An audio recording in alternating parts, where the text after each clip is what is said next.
Mari kita habiskan ibadahnya.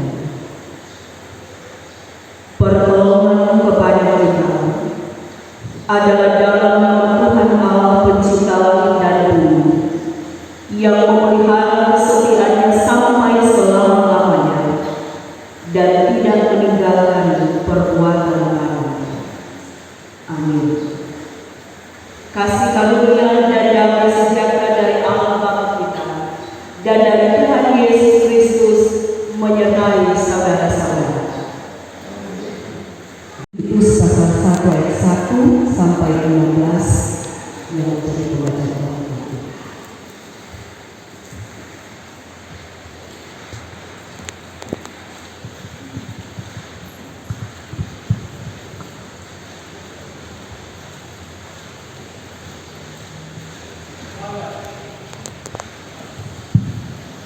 Jemaat yang dikasihi Tuhan, kita akan membaca firman Tuhan yang diambil dari kitab Perjanjian Baru, Titus pasal 1 ayat pertama hingga ayat yang ke-16. Titus pasal 1 ayat pertama hingga ayat yang ke-16 dengan berikut salam dan tugas Titus di Kreta, syarat-syarat bagi ketua pendidik jemaat. Demikian firman Tuhan.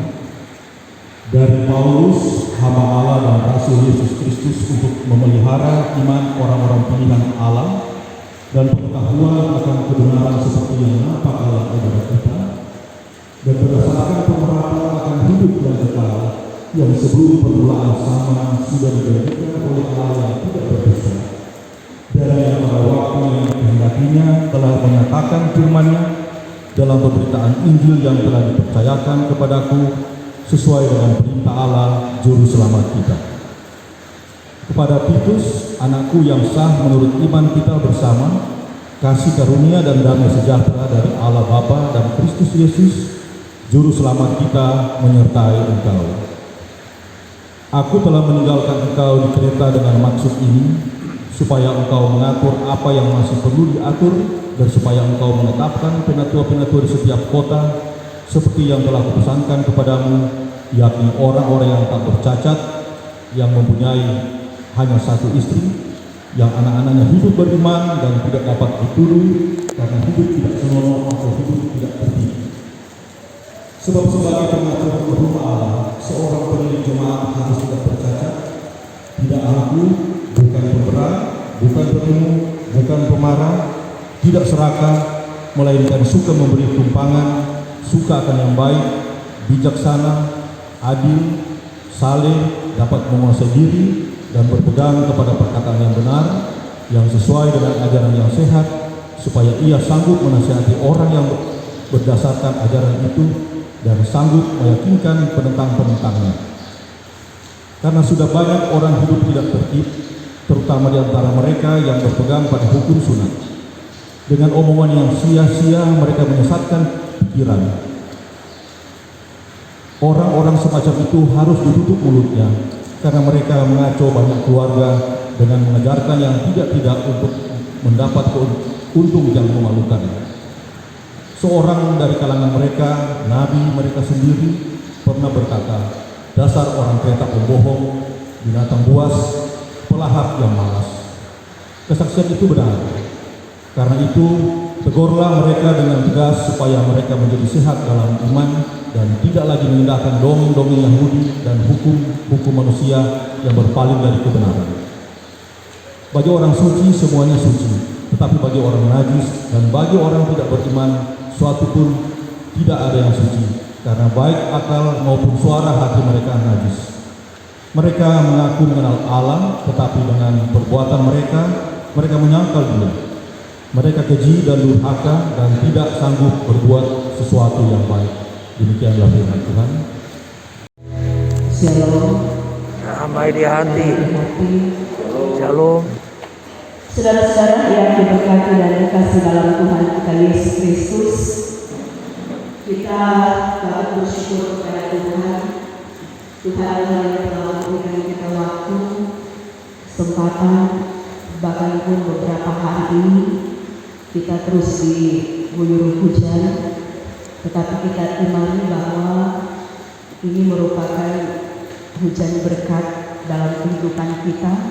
Amin. Walaupun terkadang dalam kondisi dan situasi yang demikian, banyak di antara kita yang menderita atau sakit flu, demam, influenza, tetapi kita percaya bahwa Tuhan memberi kita hikmat, ada para medis yang mampu untuk memberikan kita kesembuhan, sehingga baik orang yang beribadah di rumah gereja, tetapi juga kita yang beribadah di rumah kita masing-masing, bahwa ini merupakan kesempatan yang Tuhan berikan bagi kita untuk bersama-sama ada lagi dalam persekutuan dengan Tuhan dalam ibadah di hari Minggu.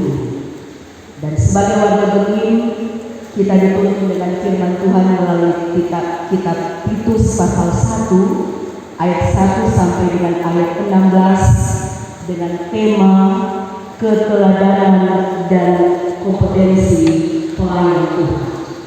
Saudara-saudara yang berada dalam Tuhan, surat Titus ini ditulis oleh Rasul Paulus sebagai surat pengembalaan atau surat pastoral secara pribadi teruntuk Titus. Dan surat ini berisi tentang banyak petunjuk, banyak nasihat-nasihat, ajaran-ajaran, bagaimana seorang Titus di usia muda dia harus menata jemaat yang ada di Pulau Kreta. Pulau Kreta ini adalah pulau Yunani di laut Mediterania, pulau yang terpadat dan terbesar di Yunani pada waktu itu. Dan di sana terdapat orang-orang Filistin yang kebanyakan kehidupan masyarakat hidup mereka bebas. Sehingga kalau kita membaca dalam pembacaan Alkitab kita tadi, ayat yang ke-12, Rasul Paulus di sana mengatakan begini: dasar orang Kreta pembohong, binatang buas, pelahap yang malas. Itu artinya bahwa demikianlah juga gambaran kehidupan masyarakat yang ada di Pulau Kreta, tentu termasuk di dalamnya orang-orang yang sudah percaya kepada Tuhan Yesus. Nah, karena itulah Titus yang diberi kepercayaan oleh Rasul Paulus di masa mudanya itu untuk melayani Tuhan. Dan Titus ini berlatar belakang sebagai orang Yunani yang telah percaya kepada Tuhan, menjadi pengikut Yesus Kristus dan memberi diri dalam pelayanan bersama dengan Rasul Paulus. Dan Rasul Paulus ini mengatakan bahwa seorang Titus di usia mudanya ini, dia adalah orang yang diberikan kemampuan untuk melayani jemaat Tuhan. Dan Rasul Paulus menganggap bahwa Titus ini adalah seorang anak, salah satu anaknya. Tentu kalau orang berpikir salah satu anaknya, karena mereka adalah sama-sama pelayan, itu berarti salah satu anak rohaninya, anak didiknya, anak yang mau dipersiapkan oleh Rasul Paulus untuk memberitakan Injil.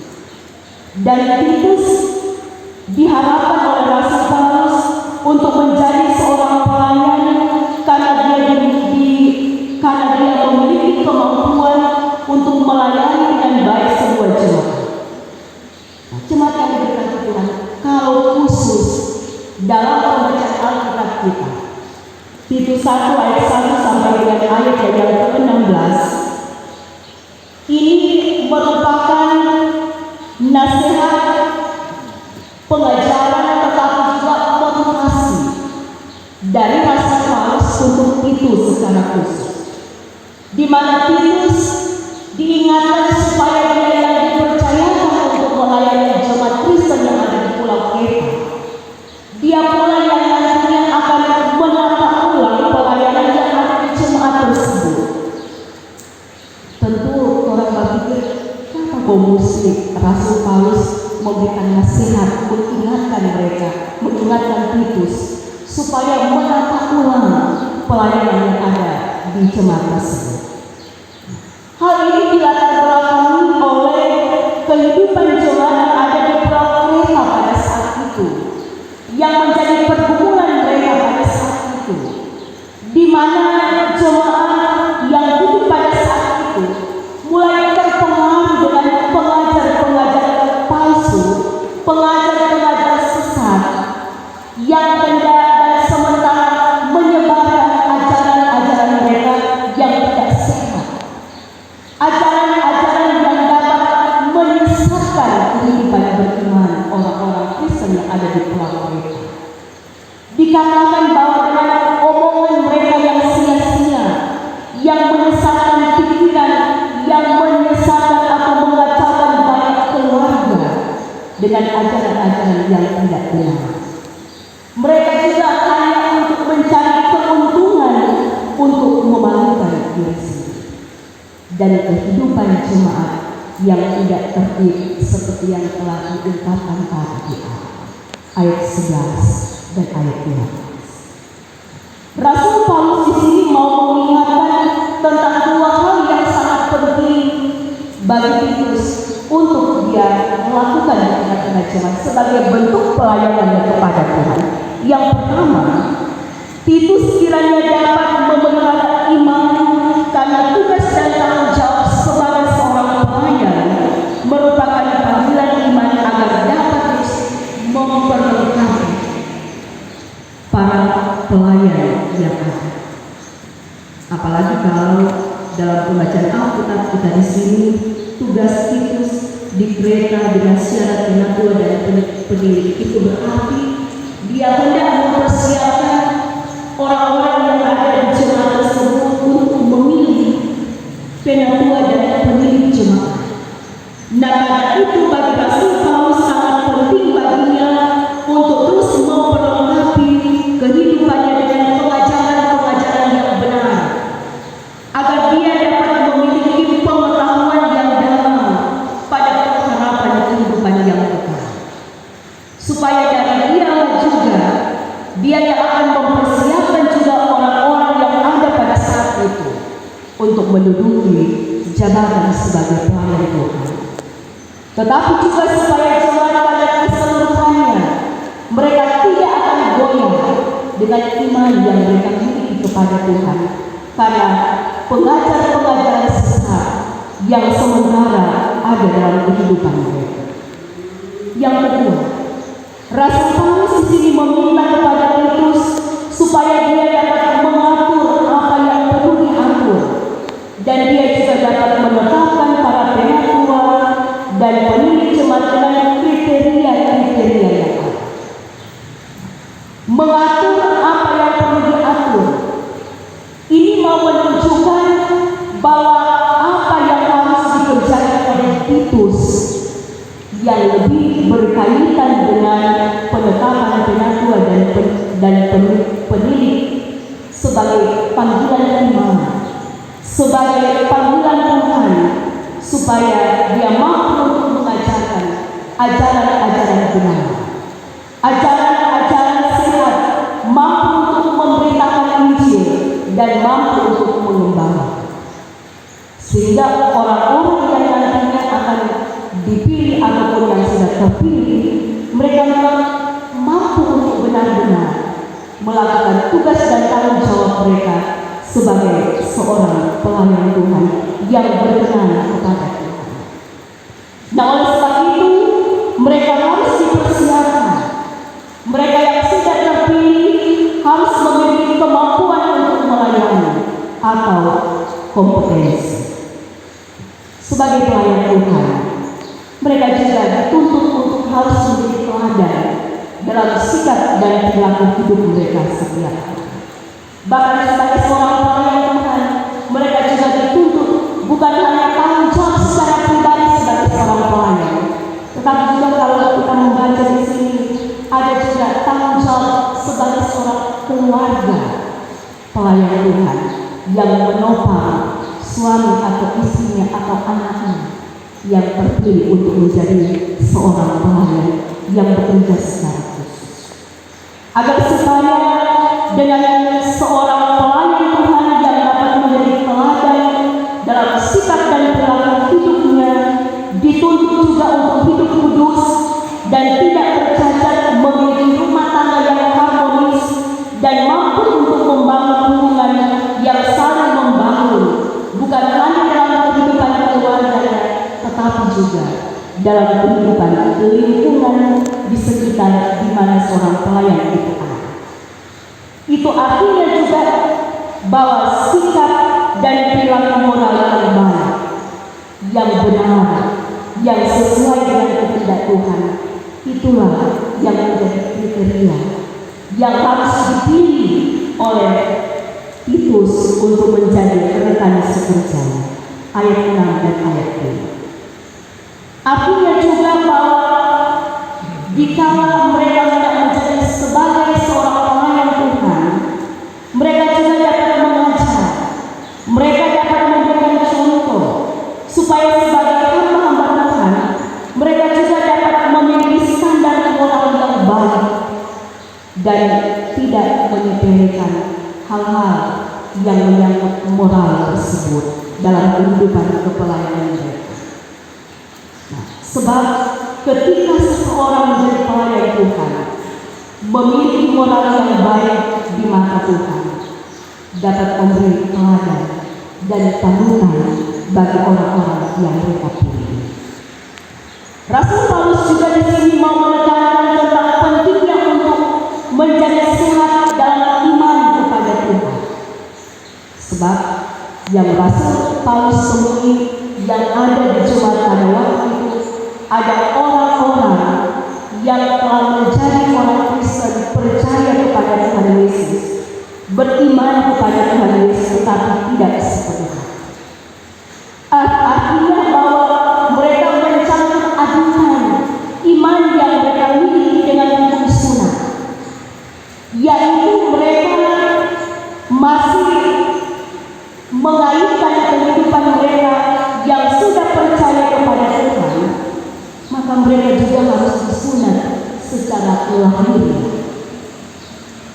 Padahal mereka telah mengetahui bahwa dengan kematian dan kebangkitan Kristus yang menjadi korban bagi semua orang-orang yang berdosa, itu sudah merupakan bagaimana Tuhan Allah dalam Yesus yang mau mengampuni, yang mau menebus segala dosa-dosa orang-orang yang percaya kepada-Nya.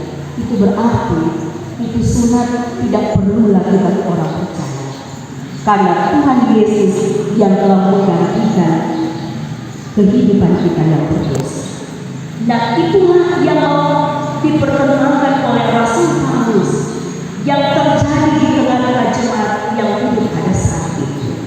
Dan itulah juga yang mau diingatkan oleh Rasul Paulus kepada Titus, supaya dia dapat memperhatikan hal yang benar tersebut, supaya dia dapat mengatur, supaya dia dapat menata kembali kehidupan beriman yang benar-benar kepada Tuhan Yesus sendiri, dengan ajaran tentunya yang sesuai dengan yang diimani oleh orang percaya, bahwa keselamatan yang sempurna bagi semua orang telah dikaruniakan oleh Tuhan Allah melalui pengorbanan Tuhan Yesus, dan itu berarti Tuhan Yesus yang telah menyerahkan dirinya di kayu salib agar kita yang percaya kepada Dia dapat memperoleh kehidupan yang kekal. Ibrani 12 ayat yang kedua. Nah, penebusan oleh Tuhan Yesus sudah sempurna, di mana kita harus dapat menerima dengan iman sebagai kasih karunia Allah, bahwa hanya di dalam Tuhan Yesus kita memperoleh kehidupan dan keselamatan yang benar. Ayat 15 dan ayatnya yang ke-16. Rasul Paulus di sini mau mempertentangkan tentang kehidupan orang yang suci dan kehidupan orang yang najis. Dia mau katakan bahwa orang yang melayani Tuhan dengan kesungguhan hati, orang yang mau melayani Tuhan dengan ketulusan dan keikhlasan adalah mereka yang setia melakukan perintah Tuhan, yang mau menjaga kekudusan hidupnya, karena Dia yang telah memanggil dan memutus mereka sebagai pelayan Tuhan adalah kudus. 1 Petrus 1 ayat 15 dan 16. Tetapi di sini juga kita mau melihat sebaliknya orang yang hanya mempengaruhi jemaat dengan ajaran-ajaran yang sesat, yang hanya mengeruk keuntungan pribadi dan hanya mau mempengaruhi kehidupan beriman orang-orang yang percaya kepada Tuhan, sehingga jemaat melakukan tindakan-tindakan yang tidak berkenan kepada Tuhan.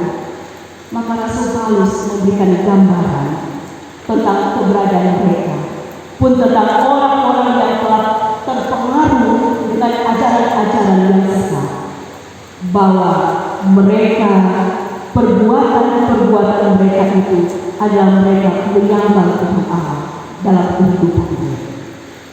Artinya bahwa iman mereka tidak dapat dibuktikan dengan sikap dan perilaku hidup mereka setiap hari. Antara iman dan sikap hidup mereka, tindakan-tindakan hidup mereka tidak sesuai dengan apa yang mereka imani. Itu juga dapat kita katakan bahwa mereka adalah orang yang berdua hati, orang yang munafik, orang yang lain di mulut, lain di tindakan dan lain di hati. Nah, hal-hal seperti inilah yang membawa Rasul Paulus untuk menulis surat ini, untuk mengembangkan Titus, memberikan motivasi, memberikan dorongan untuk mengarahkan dia supaya apa yang dia berikan itu yang akan dia lakukan di tengah-tengah jemaat yang ada di pulau Kreta, sehingga jemaat yang tidak dilayani oleh Titus akan benar-benar bertumbuh untuk menjadi jemaat Tuhan yang benar-benar mampu untuk menjadi orang-orang Kristen yang benar-benar memiliki iman yang teguh kepada Tuhan dan tidak akan menggoyahkan kehidupan beriman mereka dengan apapun ajaran-ajaran sesat yang ada dalam kehidupan mereka. Nah, saudara-saudara yang diberkati dikasih dalam Tuhan, apa pesan firman Tuhan itu untuk kita? Apa pesan firman Tuhan ini untuk kita sebagai pelayan khusus, sebagai pelayan IPK Dibra, sebagai pelayan yang melayani di komisi kerja, sebagai pelayan yang melayani sebagai KPPJ, sebagai seorang pelayan yang melayani sebagai Panji Yosua, kosong pegawai gereja, atau apapun yang menjadi tugas dan tanggung jawab kita dalam pelayanan. Dan apa juga pesan firman Tuhan ini untuk kita sebagai jemaat Tuhan? Yang pertama, kita mengingat bahwa semua orang-orang percaya dipanggil untuk menjadi pelayan Tuhan. Di samping ada orang-orang yang secara khusus diberi tanggung jawab untuk menjadi seorang pelayan khusus, tetapi juga ada orang-orang yang telah dipercayakan untuk melaksanakan tugas tanggung jawab kepelayanan yang lain, sesuai dengan tanggung jawabnya, sesuai dengan wewenangnya, sesuai dengan fungsinya.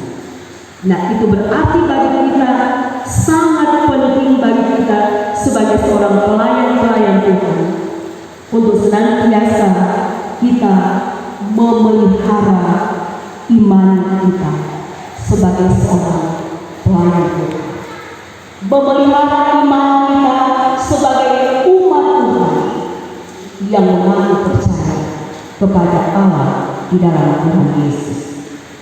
Ini merupakan sesuatu yang sangat penting bagi bagi kita sebagai para pelayan, tetapi kita juga sebagai umat Tuhan.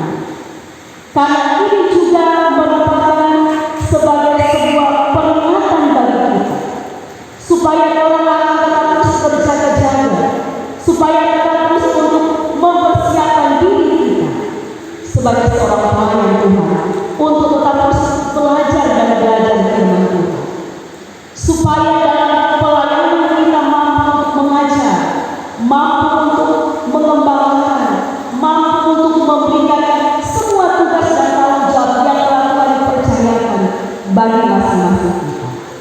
Dan semua yang kita kerjakan itu pasti berdasarkan dengan kehendak Tuhan, supaya suara Tuhan yang akan menuntun kita, mengendalikan hidup kita dan keluarga kita.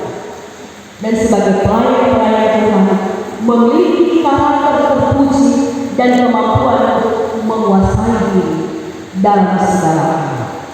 Tetapi juga di dalamnya kita dapat memiliki ketabahan dan kesabaran Yesus dalam setiap tugas dan tanggung jawab pelayanan kita.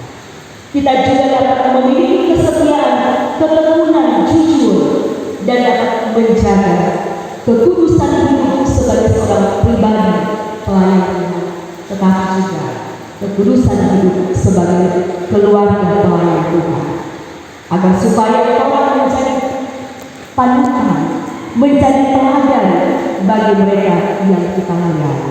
Dan ini berarti menjadi berkat di tengah-tengah tugas dan tanggung jawab yang telah dipercayakan untuk kita lakukan. Dan sebagai seorang pemimpin jemaat, tidak hanya yang dipandang baik dalam gereja, tetapi juga dipandang baik dalam kehidupan keluarga, dalam kehidupan rumah tangga, dan bagi jemaat sebagai keluarga Kristen, sebagai orang tua pun kita sebagai anak-anak, untuk saling membangun iman, saling membangun kehidupan kita sebagai satu keluarga Kristen yang selaras, yang harmonis, untuk dapat menjalani kehendak Tuhan di tengah-tengah kehidupan keluarga kita. Dan jadikanlah firman Tuhan sebagai pegangan, sebagai pedoman, sebagai patokan hidup bagi kita untuk bertindak, supaya orang dapat menjaga kekudusan hidup sebagai pribadi dan sebagai keluarga Kristen. Yang kedua, dari firman Tuhan ini, sebagaimana Paulus yang mempersiapkan Titus sebagai orang tua dalam iman, maka kita juga perlu tugas untuk mendampingi, melatih, mengawas, dan itu harus terus-menerus kita lakukan sebagai gereja kita. Bahkan selaku gereja yang dapat menerima amanat untuk memperlengkapi pelayan-pelayan melalui pengembangan wawasan dan keterampilan secara bertahap, sehingga pada akhirnya mereka boleh menunjukkan kemampuan atau kompetensi diri sebagai pelayan Tuhan yang berkenan kepada Tuhan. Dan yang terakhir, mari kita memiliki kehidupan yang ada dalam kekudusan, kehidupan yang ada dalam kemurnian iman sesuai dengan panggilan hidup kita masing-masing. Dan marilah kita menjauhkan diri kita sebagai keluarga Kristen, supaya kita dapat senantiasa hidup sehat secara iman kepada Tuhan Yesus. Dan bila pun Tuhan mengizinkan iman dan sehat kita itu teruji dengan berbagai tantangan pergumulan yang datang dalam kehidupan kita, itu tidak akan membuat iman kita goyah, tidak akan membuat kita mundur sebagai pelayan, tetapi juga mundur dalam tanggung jawab kita sebagai umat Tuhan. Tetapi biarlah ini semua akan kita lihat sebagai pemurnian iman kita, baik sebagai seorang pelayan Tuhan, tetapi juga sebagai keluarga Kristen. Semoga firman Tuhan ini dapat memotivasi saudara-saudara saya, orang semua, untuk semakin dekat kepada Tuhan, untuk semakin menyenangkan hati Tuhan, dan kita dapat mempersembahkan dalam tugas dan tanggung jawab yang terbaik, dan kita yakin itu semua untuk kemuliaan bagi nama Tuhan. Tuhan Yesus memberkati kita semua. Amin. Adalah salam kepada tiap-tiap orang kudus dalam Yesus Kristus, dan terimalah berkat. Kasih karunia Tuhan Yesus Kristus, kasih Allah, dan persekutuan Roh Kudus menyertai saudara sekalian.